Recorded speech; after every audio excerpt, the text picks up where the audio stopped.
Hunters provide thousands of meals to hungry Iowans every year by donating deer to meat lockers across the state.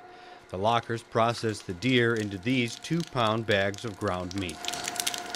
When lead in deer meat surfaced in 2008, one of the Iowa Department of Natural Resources' main efforts was educating meat processors. It sent a letter to meat lockers across the state. This is the only thing that I have ever seen come from the state referring to lead in deer. Kenneth Richmond is the Iowa Meat Processors Association Executive Director. He's cut meat since 1959, says he's found lead slugs in deer meat before. When you find it, you pull it out and get rid of it, definitely. But I mean, and I think just about every processor does that. Richmond says processors don't necessarily look for lead. They do trim away bruised meat around the entry and exit wounds of the animal.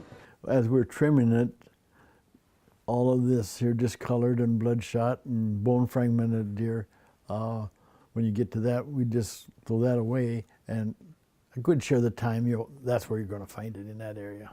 The DNR advised trimming away even more and checking the grinder after each deer. Richmond doubts processors would check the grinder that frequently. More than likely not, because that would be very time consuming.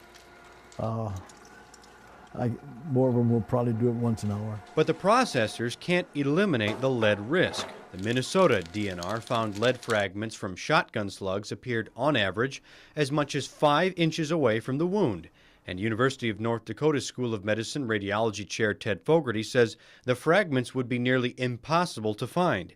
He needed to x-ray his hands while holding meat samples. In order to find the little fragment and pull it out with the tweezers. He says processors and people eating the meat stand little chance of finding lead fragments. How many people are just eating this every day and we have no sensory clues? The Iowa DNR declined requests for an on-camera interview with TV6 Investigates. A spokesperson pointed us to the lead warning in the state's hunting guide.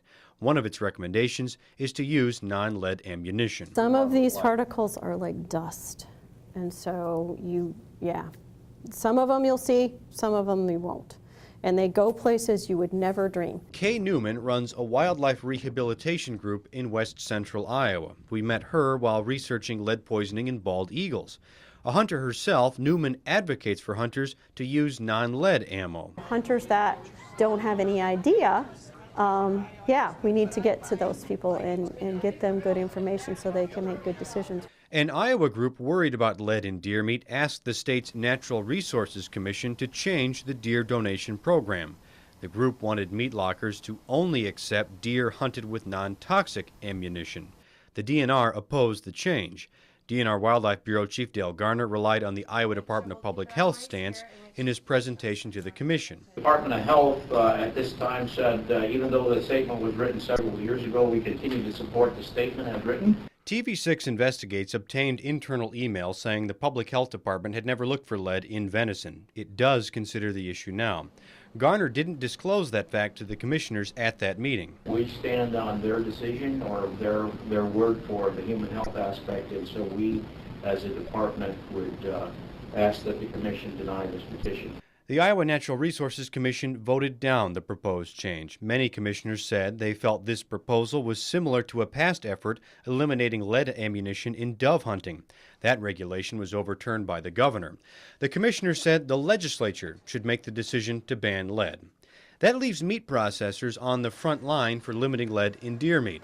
Richmond says he's not sure what else they can do. I think they probably feel that we're doing as good a job as we can do.